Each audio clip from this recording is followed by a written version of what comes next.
Hey everyone. Today I'm going to talk about the different bases for the number system that we use.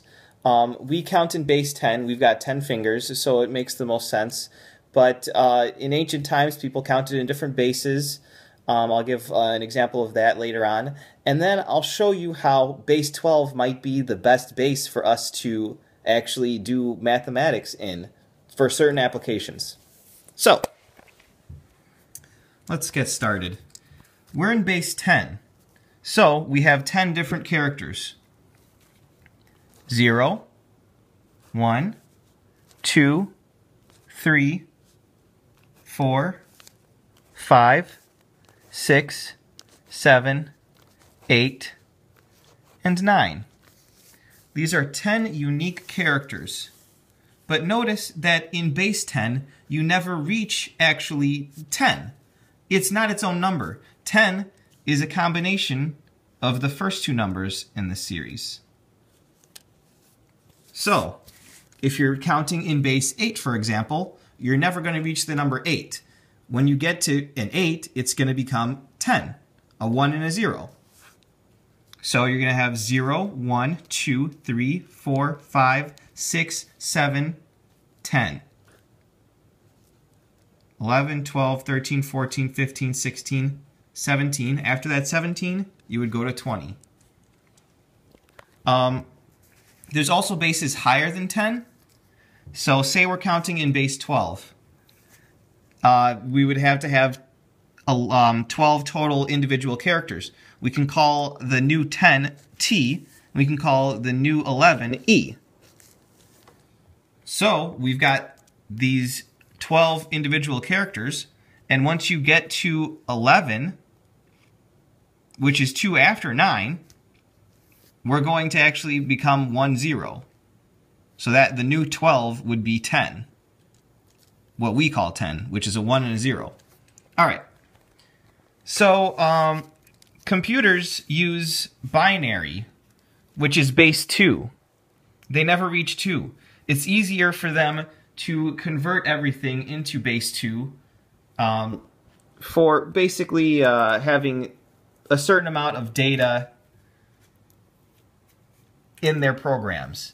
It's easier to display something in base 2 than in base 10. And we've actually sent out sort of a little time capsule into space, and it's scheduled to leave our solar system sometime soon.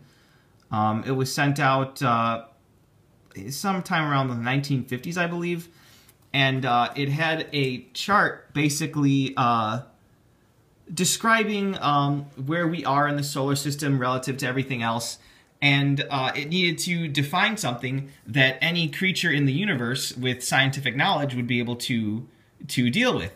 So they chose binary as their number system for their symbols and describing different lengths. They used the length of time that you could travel a certain distance between two hydrogen atoms, which is the most abundant element in the universe. So basically they were trying to be so basic that any being could understand. So they used binary. And that just happens to be the easiest things for us to use with computers. I'm going to count in binary for you guys, just so you can see it if you're not familiar. So the first number would be 0. The next number would be 1. Now, we can never reach 2 because we only have 2 characters in binary. It's a bunch of 0s and 1s. So the next character would be 10. So 2 in base 10 is 10 in base 2, which is kind of funny. So, next we would have 11, then we would go to 100, because this can't be a 2, this can't be a 2. This one would go to 0, this one would have to go to 0 as well, and then you'd have 1 left over.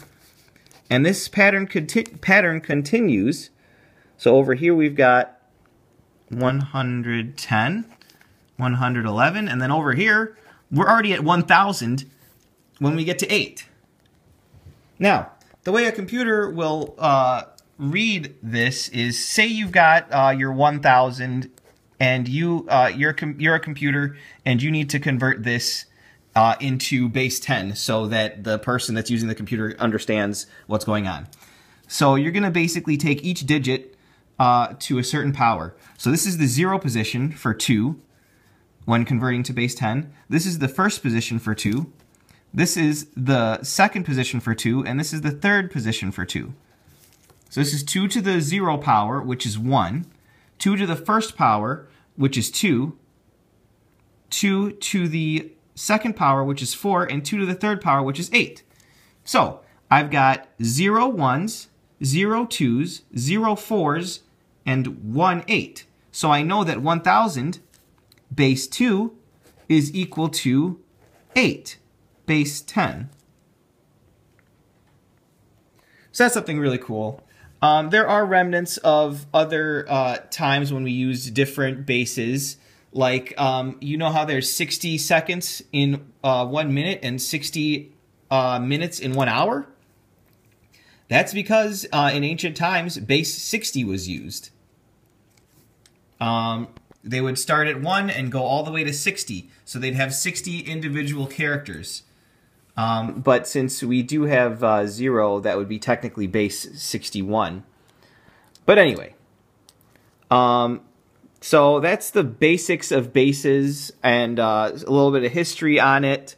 One more thing before I go. I wanted to show you why base 12 would be better for certain mathematical applications. In base 10, you can factor this. And when you factor it to its prime numbers, it becomes 2 multiplied by 5. So 2 times 5 is going to be 10. So when you're doing fractions, you're not going to get nice even numbers when you're dividing by anything but 2 and 5. Say you have 1 over another number, say like 4.